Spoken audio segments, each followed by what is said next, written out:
Succès dans Thérapie, dont la diffusion linéaire s'est terminée hier soir. Est-ce que l'ampleur du succès de la série vous surprend ou est-ce que vous le sentiez venir? Ah non, l'ampleur, on est dépassé. C'est-à-dire qu'on c'est non seulement un succès historique pour Arte, mais il y a presque quelque chose de l'ordre d'un phénomène, d'un petit phénomène de société presque. On savait que la série était très belle et très forte parce que depuis l'écriture, le montage, sur le tournage, le montage, on sentait que, si je puis dire, on tenait quelque chose qui était vraiment très très beau et fort. Mais là, et d'ailleurs, ce matin, puisque la première saison se clôt, je veux quand même adresser mes pensées, mes amitiés à toute l'équipe artistique, hein, les auteurs, les Toledano et Nakache, les réalisateurs, mais aussi Salvadori, Nicolas Pariser, Mathieu Vadepied. Toute l'équipe des auteurs, il faut que je les dise quand même. Vincent Pomerleau, David Elkaïm, Alexandre Manville, Pauline Guéna, Nassim Métard. Ouais. Voilà. Et les deux productrices, parce que c'est une équipe formidable. Parce qu'il y a eu un petit peu de frottement chez les scénaristes. Ce matin, puisque vous parlez de ce matin, dans une interview au Figaro, l'historien Denis Peschanski, qui travaille sur la mémoire des attentats du 13 novembre, dit qu'avec En Thérapie, ces attentats sont ancrés dans la mémoire collective, la mémoire française.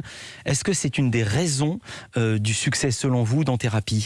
Ah oui, oui je crois. Et d'ailleurs, pour vous dire une anecdote, en fait, quand je suis allé au premier rendez-vous avec voir Toledano et Nakache, qui, je savais, allait me proposer une adaptation de Betty Pool, le titre de la série israélienne originale, j'étais assez réticent parce que je voulais pas faire un copier-coller sur la France, etc. Et puis, en fait, en quelques minutes, ça s'est joué parce qu'ils ont eu d'emblée cette idée de se dire on va le mettre après les attentats du Bataclan et donc de trouver quelque chose qui faisait sens, c'est-à-dire un choc collectif de toute la société française et les résonances intimes, individuelles en chacun. Est-ce que la série a aussi bien marché en Allemagne qu'en France et dans les autres pays où Arte est diffusée? Ou est-ce que c'est vraiment un phénomène français? Parce qu'évidemment, il y a un background terrible, les attentats du Bataclan. Bien sûr, il y a un ancrage qui est quand même qui résonne beaucoup plus fortement en France qu'en Allemagne, même s'il y a un public allemand qui est très proche et concerné.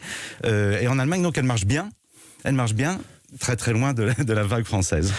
Il y aura une saison 2 d'En Thérapie, vous le confirmez? Ah, on y travaille, tout le monde y travaille. Vous êtes à quel stade? Écriture? Vous n'êtes pas encore au stade du tournage? Non, mais c'est une écriture assez rapide et d'accord. Dynamique. Et juste comme ça sera les mêmes personnages. Avec qui sera à l'écran? Je veux dire, la question que tout le monde se pose, vous l'avez dit, c'est un phénomène, c'est même un phénomène sur Twitter.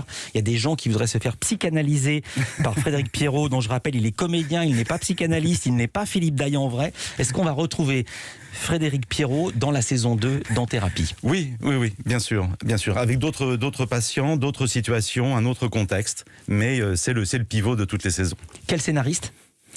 Une nouvelle équipe, effectivement, comme vous l'avez dit, et Toledano et Nakache à la barre, toujours dans l'écriture. Ce que je vais le dire, les scénaristes sont partis à cause de tensions et de désaccords avec la production. Ils voulaient être mieux considérés, être considérés comme des coproducteurs. Arte coproduit la série. C'est vous qui avez refusé qu'ils soient considérés comme coproducteurs?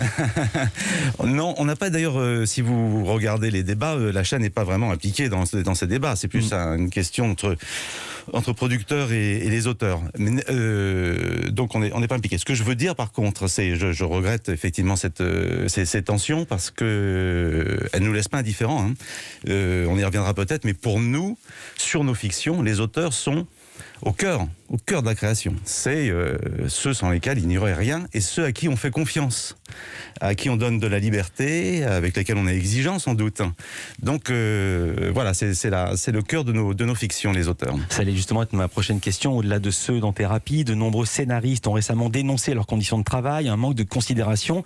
Vous qui travaillez avec eux, vous n'allez pas non plus payer pour toute la profession et tous vos confrères, mais comment vous prenez ce reproche du rapport entre les chaînes, les diffuseurs et les scénaristes? Alors je l'entends et je pense que c'est bien que le débat s'ouvre et j'espère qu'il y aura des mouvements qui se feront.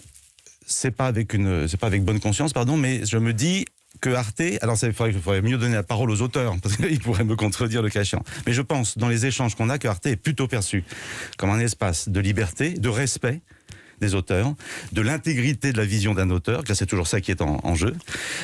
Donc on ne se sent pas visé au premier chef. Après on peut toujours faire mieux, prendre plus en considération.